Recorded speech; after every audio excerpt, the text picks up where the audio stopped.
স্লোভেনিয়ার বিপক্ষে অগণিত সুযোগ মিস, সঙ্গে শেষ সময়ে পেনাল্টিতেও যোগ করতে পারেননি ক্রিস্টিয়ানো রোনালদো।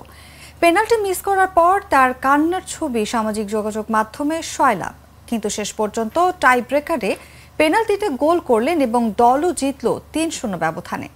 দলের এমন দারুণ জয়ে শেষ হাসি ঠিকই হাসলেন এই আল নাসর তারকা।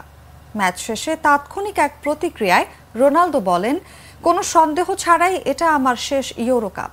পর্তুগিজ পত্রিকা ও যোগকে দেওয়া প্রতিক্রিয়ায় তিনি বলেন, কিন্তু আমি আবেগাপ্লুত নই, আমি সবকিছু ছাপিয়ে এগিয়ে যাচ্ছি পূর্ণ উদ্যম নিয়ে।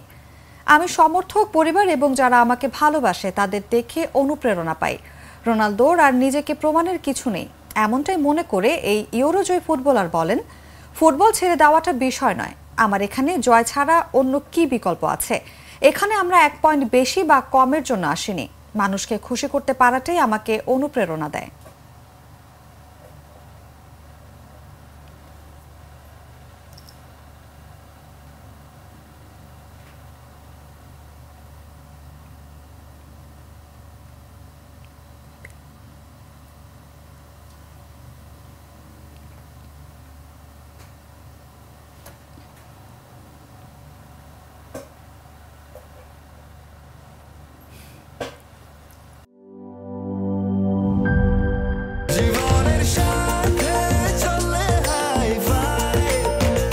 স্বাস্থ্যকর অল টাইম ফ্যামিলি কেক, সব সময় অল টাইম হেলদি লাইফ।